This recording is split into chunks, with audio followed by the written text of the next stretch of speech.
کبھی سوچا ہے کہ اتنی محنت اور کوشش کے باوجود دنیا میں صرف چند لوگ ہی کیوں اصل میں کامیاب ہو پاتے ہیں؟ یہ ایک ایسا سوال ہے جو شاید ہم سب کے ذہن میں کبھی نہ کبھی آتا ہے۔ آخر ایسا ہے کیوں؟ 99%۔ یہ صرف کوئی عام نمبر نہیں ہے، یہ ایک بہت بڑی، بہت تلخ حقیقت ہے۔ اتنی بڑی تعداد میں لوگ اپنی پوری کوشش کے باوجود آخر کیوں ناکام رہ جاتے ہیں؟ تو آج ہم اسی سوال کی گہرائی میں اتریں گے۔ آخر 99% لوگ اتنی سخت محنت کے بعد بھی کیوں پیچھے رہ جاتے ہیں؟ چلیں اس راز سے پردہ اٹھاتے ہیں۔ مسئلہ اکثر اس راستے میں چھپا ہوتا ہے جسے ہم سب نارمل یا معمولی سمجھتے ہیں۔ بچپن سے ہمیں ایک محفوظ راستہ دکھایا جاتا ہے، لیکن سچ تو یہ ہے کہ یہی محفوظ راستہ اکثر سب سے بڑا دھوکہ ہوتا ہے۔ یہ ہے وہ طے شدہ فارمولا جو تقریباً ہم سب کو دیا جاتا ہے۔ اسکول جاؤ، اچھے نمبر حاصل کرو، ایک نوکری تلاش کرو اور ایک محفوظ زندگی گزارو۔ یہ سب کچھ بہت جانا پہچانا لگتا ہے نا؟ راستہ بظاہر بالکل ٹھیک لگتا ہے، لیکن کیا یہ واقعی خوشی اور کامیابی کی طرف لے جاتا ہے؟ سچ تو یہ ہے کہ یہی نارمل زندگی سب سے خطرناک جال ہے۔ یہ ایک ایسا راستہ ہے جو حقیقی کامیابی کے بجائے صرف سمجھوتے کی طرف لے جاتا ہے۔ تو اگر یہ نارمل راستہ ہی ایک جال ہے تو لوگ اس میں پھنستے کیوں ہیں؟ آئیے ان 5 بنیادی وجوہات کو سمجھتے ہیں جو لوگوں کو کامیابی سے روکتی ہیں۔ پہلی اور شاید سب سے بڑی وجہ زندگی میں کسی واضح سمت کا نہ ہونا ہے۔ زیادہ تر لوگ اس لیے ناکام نہیں ہوتے کہ وہ کمزور ہیں، نہیں، بلکہ اس لیے کہ انہیں معلوم ہی نہیں کہ انہیں جانا کہاں ہے۔ اس کو ایسے سمجھیں کہ کوئی اپنی پوری طاقت سے بھاگتا رہا ہے لیکن بالکل غلط سمت میں۔ جب منزل ہی معلوم نہ ہو تو ساری محنت، سارا زور سب بیکار چلا جاتا ہے۔ دوسری وجہ ہے ٹال مٹول کی عادت۔ میں یہ کل کر لوں گا۔ یہ ایک ایسی سوچ ہے جو ہم سب کو کبھی نہ کبھی آتی ہے، لیکن جب اہم کاموں کو ٹالا جاتا ہے تو دراصل اپنے مستقبل کو ہی داؤ پر لگایا جا رہا ہوتا ہے۔ یوں کل کروں گا کہتے کہتے دن مہینوں میں بدل جاتے ہیں اور مہینے سالوں میں، اور پھر اچانک ایک دن احساس ہوتا ہے کہ اب بہت بہت دیر ہو چکی ہے۔ تیسری وجہ ہے ناکامی کا خوف۔ لیکن ذرا سوچیں، کیا یہ واقعی ناکامی کا خوف ہے یا اس بات کا ڈر ہے کہ لوگ کیا کہیں گے؟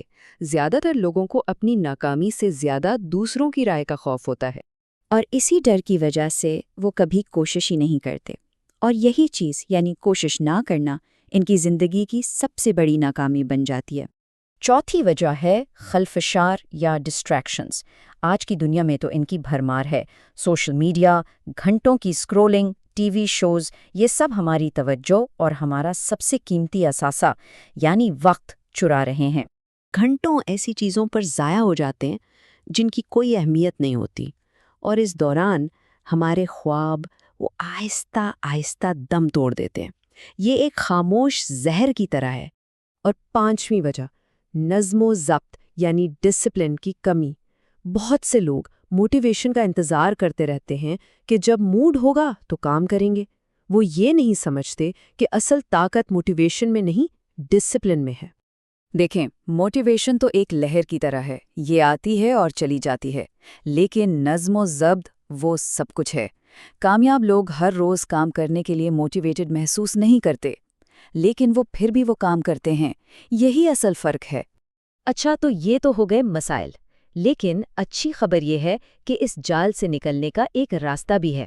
آئیے اب اس 5 قدموں والے منصوبے پر بات کرتے ہیں جو زندگی کو بدل سکتا ہے۔ تو یہ ہے بچ نکلنے کا منصوبہ۔ پہلا قدم، اپنی زندگی کے لیے ایک واضح سمت متعین کریں۔ دوسرا، روزانہ عمل کریں، چاہے وہ چھوٹے قدم ہی کیوں نہ ہوں۔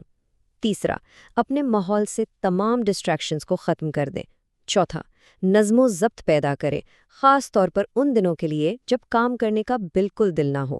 اور پانچواں، ناکامی کو دشمن نہیں بلکہ ایک استاد سمجھ کر قبول کریں۔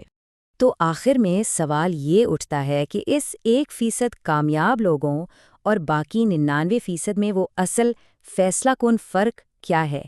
کامیابی کی حقیقت کیا ہے؟ تو سنیں، یہ فرق ٹیلنٹ یا قابلیت کا تو بالکل نہیں ہے۔ ہم سب نے بہت سے باصلاحیت لوگوں کو ناکام ہوتے دیکھا ہے۔ اصل فرق ہے مائنڈ سیٹ کا، یعنی کوئی اپنے بارے میں اور اس دنیا کے بارے میں سوچتا کیسے ہے۔